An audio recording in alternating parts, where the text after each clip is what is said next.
अभिषेक, आपसे ही शुरुआत करेंगे। अब सुशील मोदी ने कहा, कई बातें कही, लेकिन जिस तरीके से अगर सुशील मोदी के बयान को हम मैच करते हैं रामदास आठवले के बयान से, चिराग पासवान के बयान से, उपेंद्र कुशवाहा के बयान से, तो हमारी समझ ये कहती है कि कुछ तो पक रहा है, कोई तो सियासी खिचड़ी चढ़ी हुई है और निशाने पर अभिषेक आपकी पार्टी है।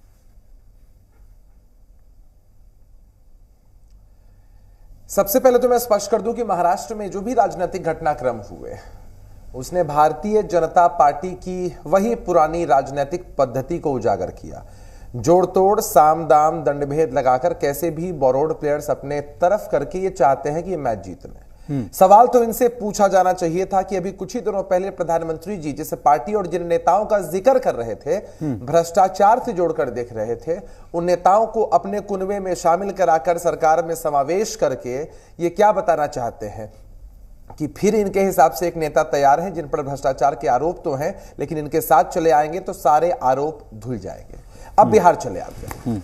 बिहार में भी इस बात को कोई नकार नहीं सकता है कि महाराष्ट्र जैसी स्थिति हो सकती है। जिस तरह से महाराष्ट्र में एक प्रोमिनेंट विपक्ष की दल के अधिकांश लोग या अधिकांश जो चुनकर विधायक आए थे, मीडिया रिपोर्ट्स के अनुसार वो शामिल हो जाते हैं सरकार में या सरकार में जो पार्टियां उनके सहयोग में। बिहार में भी मुख्य विपक्षी दल भारतीय जनता पार्टी है और भारतीय जनता पार्टी कुनबे के बहुत सारे विधायक, नेता, एमपी सब व्याकुल है महागठबंधन में आने के लिए, क्योंकि आप रिवर्स गियर लगा रहे हैं कुनबे के सामने इनकी कोई ताकत नहीं।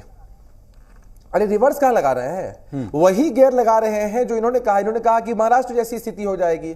महाराष्ट्र में विपक्ष की एक प्रोमिनेंट पार्टी है, उसके कुछ लोग चले आते हैं सरकार के साथ, तो यहां बिहार में भी वही सेम काम हो सकता है, लेकिन अंतर यही है कि वहां विपक्ष में एनसीपी थी, यहां विपक्ष में भारतीय जनता पार्टी। एक बयान अभिषेक, एक बयान कुमार मोदी, मेरी बात सुन लीजिए अभिषेक, मेरी बात सुन लीजिए। सुशील मोदी ने कहा कि मैं इतने दिनों से जानता हूं नीतीश कुमार को, कभी विधायकों सांसदों से नहीं मिलते, मिल रहे हैं जरूर, कोई बात है? उनसे पूछकर मिलेंगे। नीतीश कुमार जी की मुलाकात कितनी ज्यादा होती है अपनी पार्टी के नेताओं, कार्यकर्ताओं, विधायकों और सांसदों से, सुशील कुमार मोदी जी को इस बात का ज्ञान नहीं है। कई बार बोला ये बात, तो खुश हो जाइए ना। उपेंद्र कुशवाहा जी की पार्टी के पास खुद एक भी रिप्रेजेंटेटिव। आ रहा हूं मनीष जी, आ रहा हूं, सुन लीजिए पूरा सुन लीजिए, मैं आ रहा हूं आपके पास, आ रहा हूं, ठीक है अभिषेक जी पूरी करिए बात। अरे जिनका आप नाम ले, मैं थोड़ा गरम मसाला डाल रहा था। नहीं ठीक है, मैं आता हूं, इसके बाद आप ही की बारी है। बिहार में तड़का बन चुका है, खिचड़ी पक रही है, खिचड़ी पक रही है और इसको हम जरूर खिलाएंगे भारतीय जनता पार्टी को। पहला स्वाद उन्हें ही चखाएंगे। हम जानते हैं उन्हें मिर्ची लग रही है, लेकिन कोई बात नहीं। अब सुशील कुमार मोदी जी हो या भारतीय जनता पार्टी के अन्य नेता हो, वो ऐसे बयान क्यों देते हैं राजेश जी, जरा समझिए इस बात को। वो ऐसे बयान इसलिए देते हैं क्योंकि भारतीय जनता पार्टी की महागठबंधन के सामने बिहार में कोई राजनीतिक हैसियत नहीं है और ये जानते हैं कि इनका कुनबा बिखरेगा। कुछ जर्जर लोगों का मर्जर करवा के अपने साथ ये समझ रहे कि जंग जीत लेंगे। ठीक है, ये बढ़िया जुमला है। ठीक है अभिषेक, मैं आता हूं, दोबारा आता हूं दोबारा। अभिषेक, मेरा सवाल आपसे है अभिषेक। बिल्कुल ठीक है, दावे तो अपनी जगह है अभिषेक, मैं कुछ बातें आपसे पूछना चाहता हूं कि अगस्त के महीने में जब बिहार में सत्ता परिवर्तन हुआ था, नीतीश कुमार मुख्यमंत्री बने थे, तो उस वक्त बीजेपी अकेले खड़ी थी। आपको भी याद होगा, 7 पार्टियों का गठबंधन एक तरफ और एक तरफ बीजेपी अकेले। आज आप देखिए, चिराग पासवान भी उनके साथ हैं, पशुपति पारस भी उनके साथ हैं, जीतन राम मांझी भी उनके साथ हैं, उपेंद्र कुशवाहा भी बीजेपी के साथ है, आरसीपी सिंह भी बीजेपी के साथ है। तो कहीं ना कहीं कुनबा तो बड़ा हो रहा है ना, और कहते भी हैं कि बूंद बूंद से ही घड़ा भरता है। तो आप इनकार कैसे करेंगे कि सब चीज ठीक है अभिषेक? मैं थोड़ा सुधार दूं।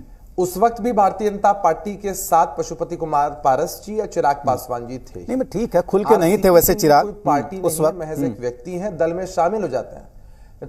तो आज भी खुल के नहीं रहते हैं। एक वक्त खुलकर उनकी बी टीम बनकर काम किया था, आज आप कह रहे हैं खुल के नहीं रहते हैं। आरसीपी सिंह जी एक व्यक्ति हैं, दल में शामिल हो जाते हैं, उससे क्या बहुत बड़ा प्रभाव हो जाता है। जीतन राम मांझी जी किस उद्देश्य से गए हैं आपके सामने है। जीतन राम मांझी जी की पार्टी ने कह दिया है हम एनडीए के साथ है, लेकिन भाजपा ने उनको स्वीकार नहीं किया है, क्योंकि भारतीय जनता पार्टी की नजर में आज भी उनका नाम जीतन राक्षस मांझी है। जीतन राम मांझी है कि नहीं पता।